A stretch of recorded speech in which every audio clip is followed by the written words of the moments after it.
करिश्मा, रेशमा और मनीषा 3 बहनें हैं। उनका एक भाई भी है, मयंक। मयंक अपनी बहनों को बहुत प्यार करता है, लेकिन मयंक की पत्नी सविता इस मामले में मयंक से बिल्कुल ही अलग है। वो अपनी ननदों का जितना बुरा कर सकती है उतना बुरा करती ही रहती है और अपनी ननदों पर हुक्म भी चलाती है। करिश्मा, करिश्मा, तुमने अभी तक नाश्ता नहीं बनाया? तुम्हारे भैया को ऑफिस जाने में देर हो रही है। हाँ भाभी, बस अभी बनाती हूँ। करिश्मा, तुम ये ढीलापन छोड़ दो। कल को पराए घर जाना है।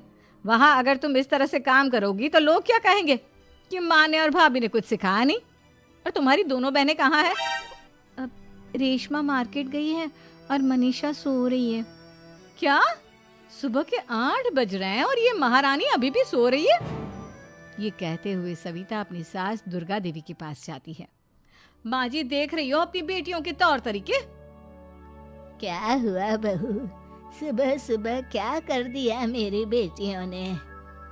अरे एक तो अभी अभी उठकर किचन में गई है, दूसरी सुबह सुबह बाहर चली गई और तीसरी अभी तक सो रही है। क्या करूं मैं इन तीनों का, मैं तो परेशान हो गई हूँ।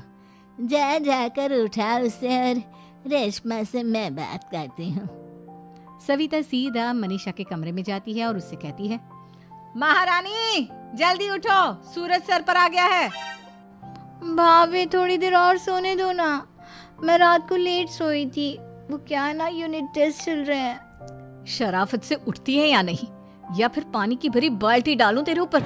नहीं नहीं भाभी, मुझे बिस्तर में नहीं नहाना, उठती हूँ मैं। मनीषा जल्दी से उठकर बाथरूम में चली जाती है। सभी आराम से बैठकर नाश्ता कर रहे होते कि तभी रेशमा बाजार से हाथ में सामान लिए आ जाती है। रेशमा को देखते ही सविता उस पर बरस पड़ती है। लो, आ गई महारानी।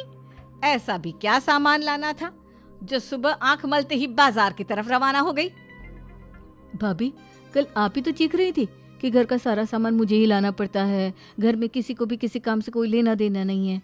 अब मैं बाजार जाकर सामान ले आई तो आपको इस बात से भी तकलीफ हो रही है? देख रही हो माँ जी, अपनी बेटी की जुबान कैंची से भी तेज चलती है। और मयंक, आप तो कुछ कहेंगे नहीं अपनी लाडली बहन को। रेशमा, अपनी भाभी से ऐसे बात नहीं करते। चलो माफी मांगो। भैया, मैं क्यों माफी मांगू? आप भाभी से बोलिए ना कि हम पर कम हुक्म चलाया करे। हम इस घर की बेटियां हैं और आपकी पत्नी की ननद है, नौकरानी नहीं। लो कर लो बात। इनकी भलाई के लिए कुछ भी बोलो तो इन्हें बुरा लग जाता है। इस घर में यही इज्जत है मेरी। देख लो माँ जी, आपकी बेटी किस लहजे में मुझसे बात कर रही है। सविता वहां से चली जाती है। मयंक को बहुत गुस्सा आता है, वो भी वहां से चला जाता है। फिर करिश्मा रेशमा को समझाती है, रेशमा, तुम्हें भाभी से माफी मांग लेनी चाहिए थी ना। लेकिन दीदी, मैंने कुछ किया ही नहीं, तो मैं माफी क्यों मांगू? हाँ करिश्मा दीदी, रेशमा दीदी जैसे ही घर में आई भाभी ही उन पर चिल्ला रही थी। हाँ, मैं मानती हूँ कि गलती भाभी की थी। मैं तो इसलिए बोल रही हूँ कि भाभी ने माँ को तो पूरी तरह अपने वश में कर लिया है। वो हमारी बात सुनती ही नहीं। मयंक भैया हमारे लिए हमेशा खड़े रहते हैं, इसलिए उनकी बात का मान तो तुम्हें रखना चाहिए था ना। कोई फायदा नहीं दीदी, कुछ दिनों की बात और है, भाभी उन्हें भी हमारे खिलाफ भड़का देंगी। फिर वो भी माँ की तरह हमारी किसी बात का विश्वास नहीं करेंगे। इसी तरह सविता अपनी तीनों ननदों को किसी न किसी बात पर परेशान करती रहती थी। एक दिन मयंक अपनी तीनों बहनों के लिए गिफ्ट लाया। करिश्मा, ये तुम्हारे लिए हार का सेट। रेशमा, तुम्हारे लिए सुंदर सी ड्रेस। और मनीषा, तुम्हें किताबें पसंद है ना, तुम्हारे लिए किताबें लाया हूँ। थैंक यू भैया। थैंक यू भैया। थैंक यू भैया। करिश्मा, तुम्हारा नेकलेस कितना सुंदर है, ये भैया कहाँ से ले आए होंगे?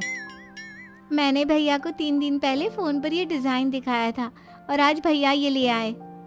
सविता तो अपनी ननदों के गिफ्ट्स देखकर जल गई और करिश्मा का नेकलेस तो उसे भी बहुत पसंद आया था। अपनी बहनों के लिए कितना अच्छा नेकलेस लेकर आए हैं, मुझे कभी कोई गिफ्ट नहीं दिया। मैं आज ही ये हार चुरा लूंगी। रात में सविता करिश्मा का हार चुरा लेती है और इसी तरह उसे अपनी ननदों की जो भी चीज अच्छी लगती वो उसे मांगती नहीं, बल्कि रात के अंधेरे में चुरा लेती। इसी तरह दिन बीतते गए और सविता ने मयंक के दिल में भी उसकी बहनों के लिए नफरत पैदा कर दी। एक दिन मयंक ने करिश्मा और रेशमा के लिए रिश्ता देखा और ये बात उसने घर में सबको बताई। माँ, करिश्मा और रेशमा के लिए बहुत अच्छा रिश्ता आया है, वो लोग कल इन्हें देखने आ रहे हैं। आप और सविता मिलकर सारी तैयारी कर लेना। ये सुनकर करिश्मा और रेशमा खुश हो जाती हैं।